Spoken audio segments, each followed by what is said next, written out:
Hey, it's me. Call me back when you get this, okay? I've been thinking about what you said, and I just need to talk to you. That was it. That was the last time I heard from Noah. I replayed the message so many times I memorized every hesitation, every crack in his voice. I tried calling him back, of course, but his phone went straight to voicemail. I figured he needed space. Noah always did this when life got overwhelming. He'd retreat for a day or two, hole up in his apartment with his records and a bottle of whiskey. But when a day stretched into a week, then two, I knew something was wrong. I filed a missing persons report. His friends hadn't heard from him. His job said he stopped showing up after taking an extended leave of absence. His apartment was empty, the rent paid months in advance. It was like he'd just evaporated, but I couldn't let it go. I went through every scrap of his life, tearing apart his social media, scrolling through our old texts, even digging into the corners of his past he'd been reluctant to share. There had to be something, a clue, a thread to pull, and that's when I found the notebook. It was buried under a pile of papers in a drawer of his desk. The cover was plain black, the kind you'd find in any office supply store. But when I opened it, I realized it was a journal, and not just any journal. This was his life. Dates, places, people, thoughts scrawled in his jagged handwriting. But the farther I read, the stranger it got. He wrote about shadows following him, about waking up in places he didn't recognize, about a voice he could hear whispering his name at night. I think they're watching me, one entry said. I see them in the corner of my eye, but when I turn,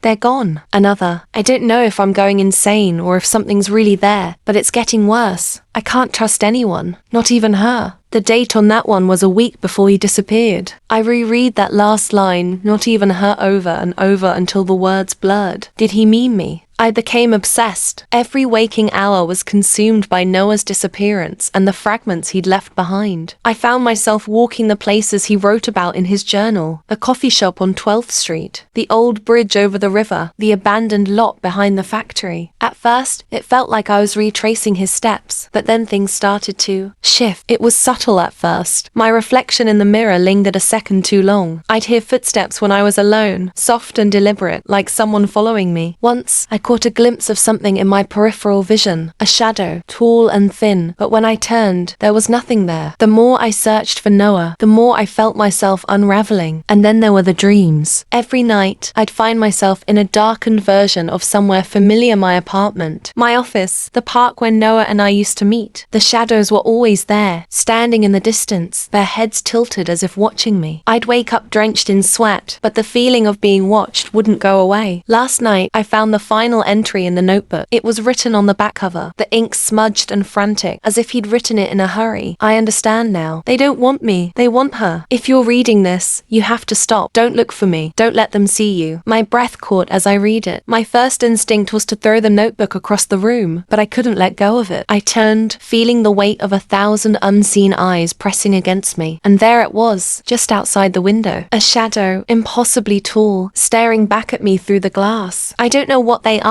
or why they want me. All I know is that Noah disappeared, trying to keep them away from me. And now that I've been searching for him, I've brought them closer. They're always watching now. I see them when I close my eyes, hear them whispering my name. I thought I could find Noah. I thought I could save him. But the more I search for him, the more I realize I'm the one who's